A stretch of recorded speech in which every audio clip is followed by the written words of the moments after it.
नमस्कार। हिंदी स्टोरी विशाल 11 में एक बार फिर से आपका स्वागत है। अगर आप हमारे चैनल में नए हैं तो ज़रूर सब्सक्राइब करें। तो चलिए बढ़ते हैं इस कहानी की ओर। नमस्कार, मेरा नाम रोहित वर्मा है और मैं मध्य प्रदेश के छतरपुर ज़िले में एक छोटे से गांव में रहता हूं। यह घटना तब की है जब मेरे दोस्त दीपक की नई नई शादी हुई थी। 21 मई 2017 दीपक और शिवानी की शादी हुई और दोनों एक दूसरे के साथ बहुत खुश थे। दीपक हर रोज शिवानी को कहीं न कहीं घुमाने को ले जाया करता था। शादी के लगभग 10 दिन की बात है। दीपक अपनी पत्नी यानी शिवानी को घुमाने के लिए लेकर गया हुआ था और वह दोनों सुबह से पूरा दिन भर घूमने के बाद अपने घर वापस आ रहे थे तो अचानक दीपक की बाइक एक जंगल में बंद हो गई। दीपक ने फिर से स्टार्ट करने की कोशिश करी और बाइक स्टार्ट भी हो गई, लेकिन तभी शिवानी ने कहा, चलो थोड़ी देर तक इसी पेड़ के नीचे बैठते हैं और थोड़ा आराम करने के बाद मैं जाएंगे। शिवानी की बात सुनकर दीपक ने कहा, हाँ सही है।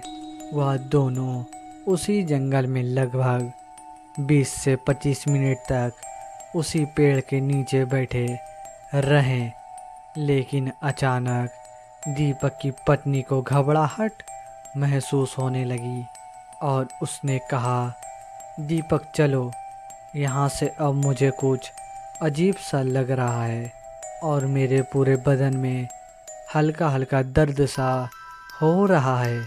दीपक ने भी ना देर करते हुए शिवानी को बैठाया बाइक पर और वहाँ से सीधा अपने गांव अपने घर पर ही आकर उसने गाड़ी रोकी।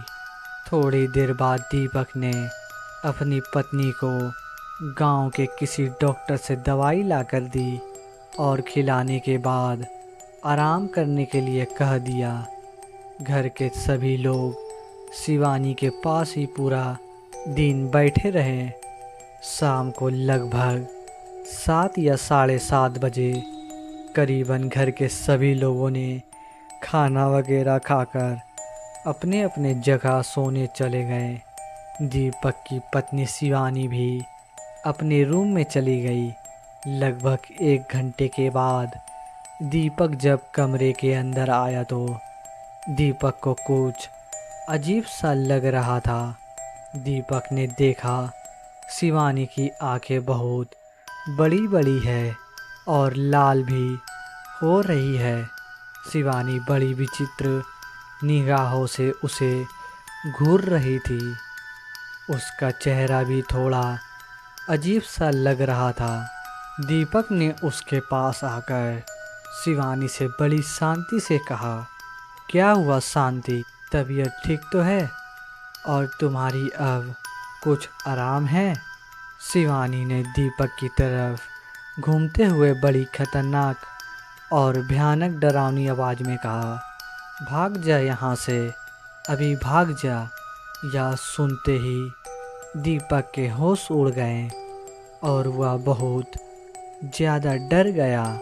जब शिवानी ऐसे बोल रही थी तो उस समय उसकी आवाज़ खतरनाक और भयानक तो लग ही रही थी, लेकिन वह आवाज़ किसी आदमी की लग रही थी और वह उसी आदमी की आवाज़ में ही दीपक को भगा रही थी। यह देखकर दीपक डर तो गया था, लेकिन वह अपनी पत्नी को ऐसे छोड़ भी नहीं सकता था। उसने अपनी पत्नी को पकड़ा और जाकर बेड पर बैठ गया, लेकिन तभी अचानक शिवानी के अंदर जैसे ही बहुत ज़्यादा ताकत आ गई हो, उसने दीपक को झटक कर नीचे गिरा दिया और उसके सीने पर जाकर पैर रखकर खड़ी हो गई। शिवानी के अंदर से किसी आदमी की आवाज़ में ही शब्द निकल रहे थे। वह बोल रही थी, तुझे अभी मार दूंगा, तू अभी मारा जाएगा, नहीं तो चला जा यहाँ से। इसको तो मैं लेकर जाऊंगा। अब यह मुझे अच्छी लग गई है और अब यह मेरे साथ चलेगी। दीपक शिवानी के पैर के नीचे दबा हुआ था और उससे सांस भी नहीं ली जा रही थी कि अचानक शिवानी ने उसको लात मार के दरवाजे की तरफ गिरा दिया और खुद बेड के पास जाकर बैठ गई। दीपक उठा वहाँ से और फिर उसने शिवानी को पकड़ने की कोशिश करी, क्योंकि उसने अपनी पत्नी को इस हालत में देखा नहीं जा रहा था। लेकिन शिवानी के अंदर तो ना जाने आज कौन सी शक्ति या ताकत प्रवेश कर चुकी थी।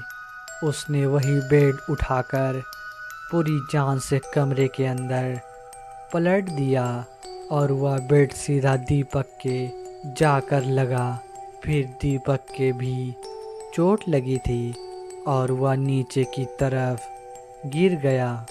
दीपक नीचे गिरा हुआ था कि शिवानी ने दीवार पर सामने लगा शीशा उठाकर दीपक की तरफ उठाकर मारा और शीशा पूरे में टूटकर बिखर चुका था। लेकिन किसी तरह शायद दीपक इस शीशे की चोट से बच गया। उसी टूटे हुए शीशे पर शिवानी आकर अपने नंगे पैरों लिए चलने लगी। जहाँ जहाँ शीशे के टूटे बिखरे हुए थे, शिवानी उनके ऊपर चढ़ रही थी और शिवानी के पैरों से बस खून ही खून बह रहा था और पूरे रूम में खून खून हो चुका था। शिवानी उसी खतरनाक आवाज़ में चीखती और चिल्ला रही थी। ऐसा लग रहा था कि कोई आदमी इस कमरे में चिल्ला रहा हो और तभी उसके चीखने और चिल्लाने की आवाज़ से घर के सभी लोग जाग गए और दीपक के कमरे के पास आकर दरवाज़ा खोलने को कहने लगे। और दीपक के कमरे के पास आकर दरवाज़ा खोलने को कहने लगे दीपक को। दीपक ने जैसे ही दरवाज़ा खोला तो दीपक के घर के लोगों के तो मानो होश ही उड़ गए। इतनी बुरी स्थिति थी उस कमरे के अंदर। बेड उल्टा और टूटा रखा था। पूरे कमरे में कांच कांच और खून खून हो रहा था। दीपक के घर के लोगों को वहाँ खड़े शिवानी देख रही थी तो शिवानी का चीखना चिल्लाना और तेज हो गया। वह बस एक ही बात कह रही थी, सबको मार दूंगा मैं, तुम सब लोग अब मारे जाओगे। चले जाओ यहाँ से, हमारे पास से सब चले जाओ या अब मेरे साथ जाएगी, इसको मैं लेकर ही जाऊंगा। और शिवानी रूम के अंदर से जो कुछ भी सामान था उसने उठाकर सब लोगों पर फेंक फेंक कर मार रही थी। और उसके बाद दीपक के पापा और उसके चाचा और दीपक ने मिलकर शिवानी को एक लकड़ी की कुर्सी में बांध दिया। लेकिन उनके बांधते ही शिवानी उसी आदमी वाली डरावनी खतरनाक आवाज़ में ज़ोर ज़ोर से हंसने लगी। तभी एकदम से वह कुर्सी उसी कमरे में हवा में ऊपर उड़ने लगी और काफ़ी देर तक छत पर चिपकी रही। और ऐसा लग रहा था जैसे किसी ने कुर्सी छत पर चिपका दिया हो। और तभी अचानक से एकदम झटके में वह कुर्सी नीचे फर्श पर गिरी और शिवानी के माथे से खून बहने लगा।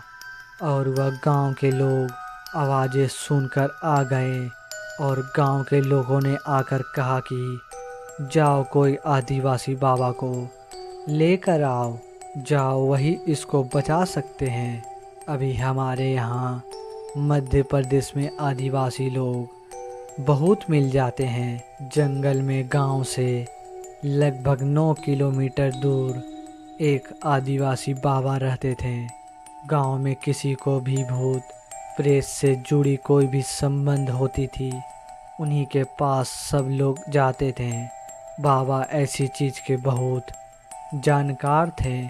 दीपक ने मुझे बुलाया और हम दोनों तुरंत बाबा को लाने के लिए निकल गए। घर से रात के समय था। गांव की सड़कें भी ज़्यादा ठीक ठाक तो नहीं थी, फिर भी हम गाड़ी को फुल स्पीड में भगाते हुए लगभग 10 मिनट में उस जंगल में बाबा के पास पहुंच गए। हम दोनों ने बाबा को सारी घटना बताई कि क्या हो रहा है।